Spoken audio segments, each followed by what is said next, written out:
everything's fine on 93.9 Dublin South FM. Good afternoon, I'm Charmaine Colvin and you are listening to Apna Radio 93.9 Dublin South FM.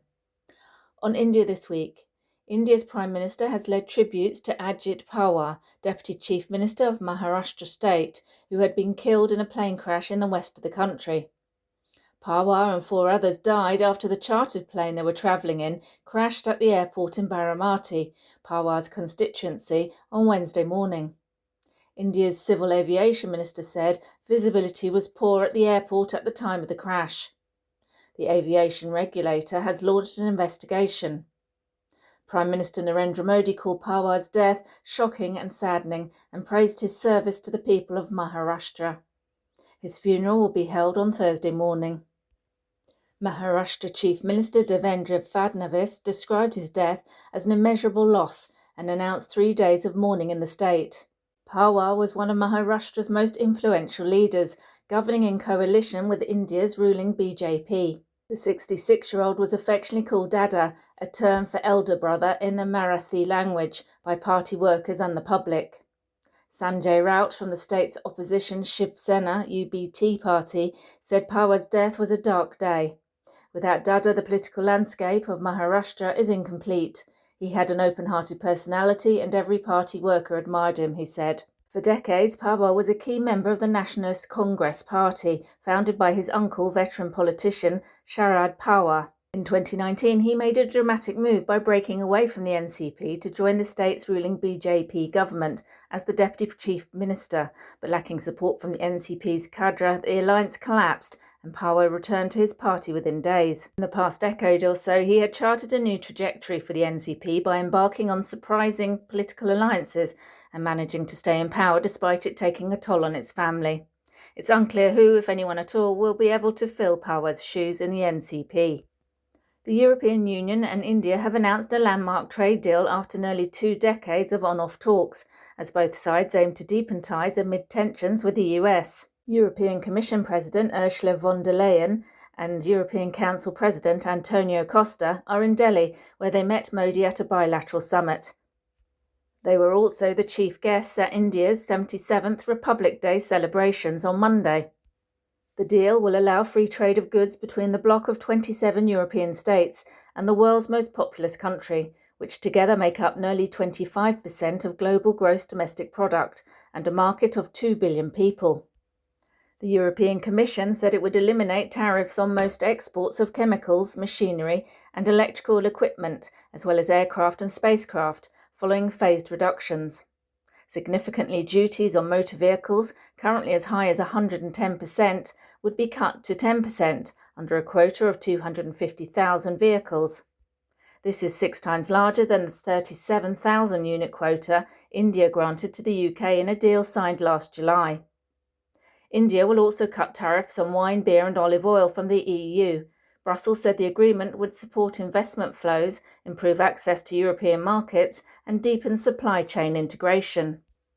Delhi said almost all of its exports would get preferential access into the EU, with textiles, leather, marine products, handicrafts, gems and jewellery set to see a reduction or elimination of tariffs.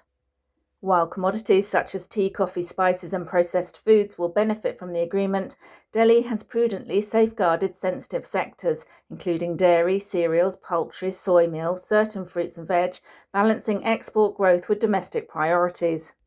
Delhi and Brussels have also agreed on a mobility framework that eases restrictions for professionals to travel between India and the EU in the short term.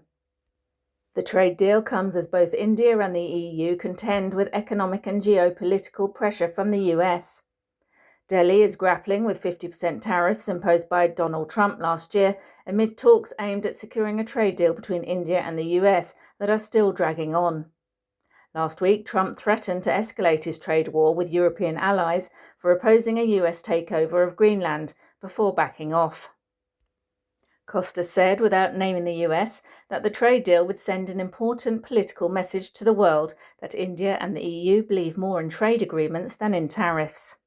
An outbreak of the deadly Nipah virus in India's West Bengal state has sparked concern in parts of Asia, with some tightening screening measures at airports. Thailand has started screening passengers at 3 airports that receive flights from West Bengal. Nepal has also begun screening arrivals at Kathmandu Airport and other land border points with India. 2 cases have been confirmed in West Bengal since December, reportedly in healthcare workers. Some 196 people who were in contact with them have been traced and tested negative for the virus, India's health ministry says. The virus can spread from animals to humans. It has a high death rate, ranging from 40% to 70%, as there is no vaccine or medicine to treat it. The World Health Organization has described Nipah in its top 10 priority diseases, along with pathogens like COVID-19 and Zika, because of its potential to trigger an epidemic. The incubation period ranges from 4 to 14 days.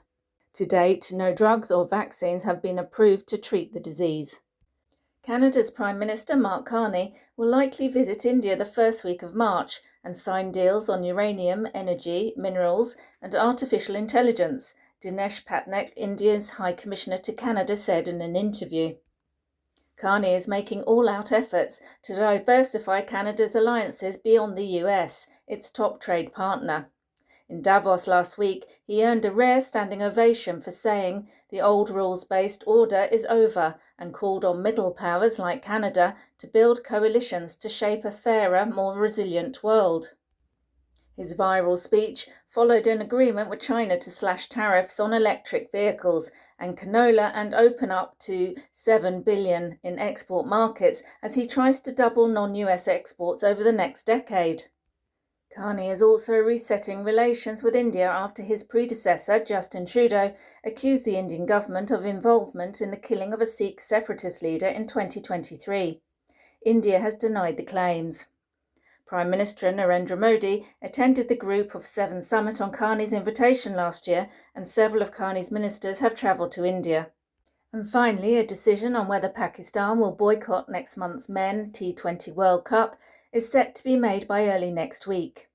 Pakistan Cricket Board Chair Mohsin Naqvi held talks with the country's Prime Minister Shahbaz Sharif on Monday to discuss their participation in light of Bangladesh's withdrawal. The International Cricket Council replaced Bangladesh with Scotland on Saturday for the tournament, which is being co-hosted by India and Sri Lanka between the 7th of February and the 8th of March.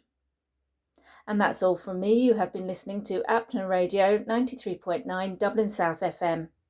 Everything's fine on 93.9 Dublin South FM.